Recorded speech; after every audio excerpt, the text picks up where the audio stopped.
started my first journeys in Southeast Asia in 1999 with two old friends of mine from Tipperary, Johnny Morrissey and Liam Boyle. And we went to Vietnam and we rambled around there from north to south and had a great time.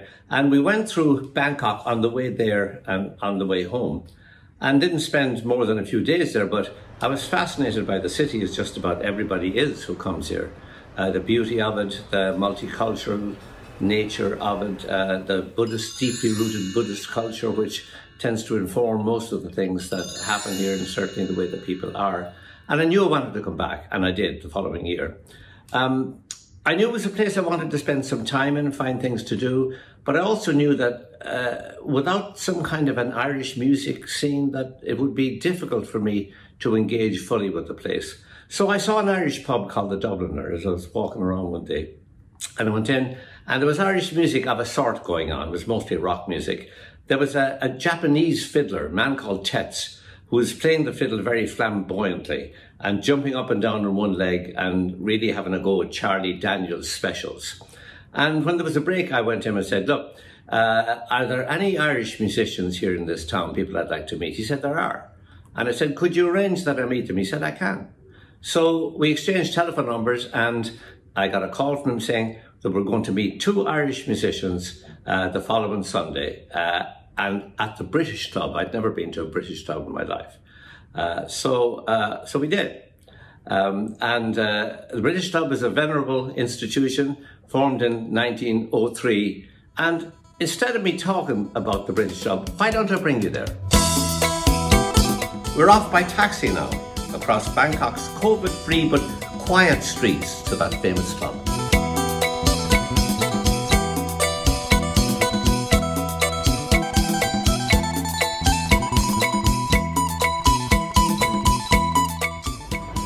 I'm visiting the club now again with Frank Crocker, one of the two musicians I first met there. Frank and the great uilleann piper John Murphy were my first contact with Irish traditional music in Bangkok. Right. And what was an Irish music session doing here in the British Club? This is where I first met you and first met John so many years ago, 21 years ago. Well, the Scottish pipers bring their screamers here in practice, and they play here regularly, especially for weddings and things like that. Yeah. So we got the Scottish pipes. We have lads that play traditional Irish music, yeah, as you know. And we have Welsh people that occasionally come and give us concerts on the lawn, especially around Christmas time, with their Welsh harps and what have you. Yeah. So it's you know, it's sort of representative of the character of the people in the club. We have a lot of Irish here. After I returned to Bangkok on many successive years and got to know the city better, I started to hang out with John a lot, and we became very, very close friends. We played music a lot where he lived, and we'd sometimes play till the small hours of the night, just as I did with people back in Ireland and anywhere in America. We only made one set of recordings ever together, and that was the occasion of Frank Crocker's birthday. We decided to present him with a little CD. So John and myself went into the studio and we put on the pipes and the banjo, and I added the guitar, and we did it in an afternoon, and we gave the CD we made to Frank, and that was the end of it.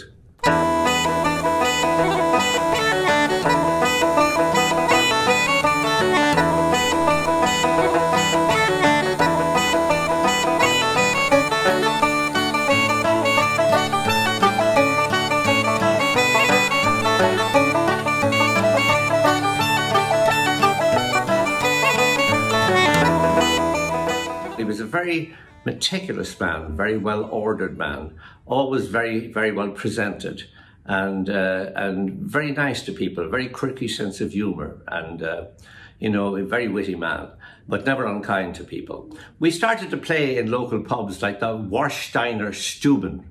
Can't get my head around that one. And we played there every Wednesday, mostly to thunderous indifference, but we didn't care.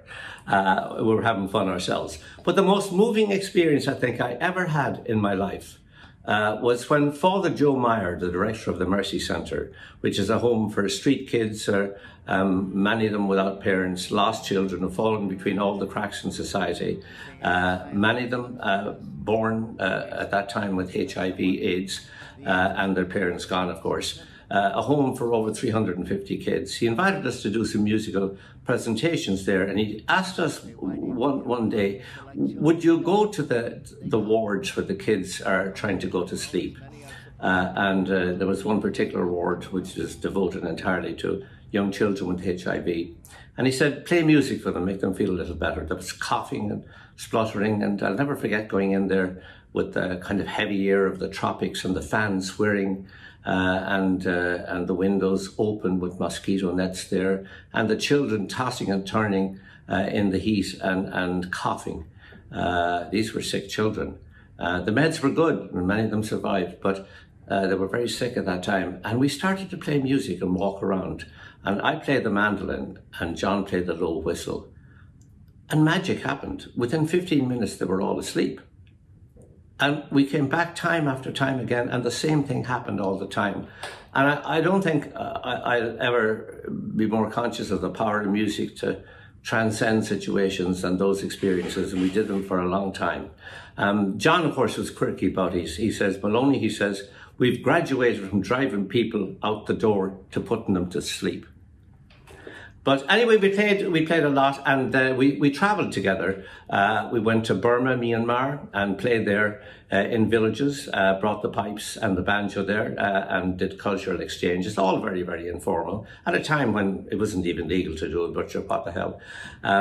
And we also then went to Vietnam, once to Ho Chi Minh City to give workshops to people who were playing in the symphony, but wanted to play and earn some money in Irish pubs. And there was a very colourful Irish pub there at the time, Sheridan's Pub, run by a man called Mike Forsyth. But then Peter Yarrow contacted me, Peter, Paul and Mary Yarrow, and had planned to do a tour in Vietnam, a kind of an atonement tour, because of all their opposition to the Vietnam War. Put his money where his mouth is, in other words. And myself and John accompanied him on a nationwide tour, which was focused on the effects of long-term warfare, Agent Orange and exploded ordnances, and the horrible damage done, environmental damage done by major war. And we did that, and it was an extraordinary experience, meeting people that we never would have met otherwise, all the way from Ho Chi Minh City to Da Nang, to Hoi An, to Hue, and eventually ending up in the Hanoi Opera House, in the capital of the country. And John and myself became, a tour like that will really, it will create great bonding between you. Any musicians will know that happens under those circumstances. He worked in a variety of jobs. He was a HR person. He started off at the London Underground, worked in personnel, always in human relations, worked at oral laboratories in Ireland, Gillette in Canada, then Gillette in Singapore, then back to Ireland, then back again to Singapore. And I met him, in fact, just after he'd left Singapore, and kind of semi-retired, came to Bangkok here. And at that point, he started to study, to read and write and speak Thai. And by the time I met him, he was fluent. He was a really smart man and very dedicated to any job he did it with great perfection. In the last decade of his, well, 7 years actually, of his working life, HR, he was a senior HR person in the Pandora company, which was a multinational, but he turned it into a mega multinational. And he was enormously successful in his job. Started to play music less and less, and I saw less and less of him. And then, just as he was about to retire at the age of 56, a disease kicked in. It was in his family, but had lain latent, and it was incurable. It was a heart-related disease, and tragically, over a 9-month period, just when he was about to retire, he succumbed to it. Exactly the same disease Martin McGuinness, the great Irish nationalist, died from as well. And John passed away, and I miss him most of the time. I think about music, and that's just about every day. Here's one of his sets of pipes that he left. I have 2 of them here in a box that remain to be distributed. And third set, I was able to donate to a piper, wonderful piper, Rosalia, in Cuba. The only woman piper in Cuba. It seemed that I would think John would have really approved of that. And these other sets of pipes, there's 2 of them here. This is one of them. I've left up to Louise Mulcahy to determine where they go. And in fact, the musical tribute to John today is going to be done by Louise Mulcahy, one of the great pipers in Irish music. I've known Louise since she was very young. She's conducting an extraordinary, pioneering study of and history of and publication of and film about and book about women pipers in Ireland. And women pipers have generally been ignored in what generally considered to be a male tradition. And she's remedying that gap. She's a brilliant young piper herself. And what she's going to do is play a slow air, a lament. It's traditional for pipers. Pipers at my own mother's graveside, Eugene Lamb, the piper, played Tom Shinnaculla, I'm Asleep and Don't Waken Me. One of the most beautiful and powerful tunes you could ever play at any time, but especially at a funeral. And then Louise and her sister Michelle, the great multi-instrumentalist, and myself, we're going to play a tune that John and I played all the time here, just about every session. We were obsessed with it. It's a great old jig called the Humours of Ballyloughlin. And we're going to hammer into that, and we're going to try to do John Murphy's memory justice. We'll see you down the road, John, hopefully in some form or other. And I'll hand over right now to Louise Mulcahy, and then she'll be joined by Michelle Mulcahy and myself. Tribute to John Murphy.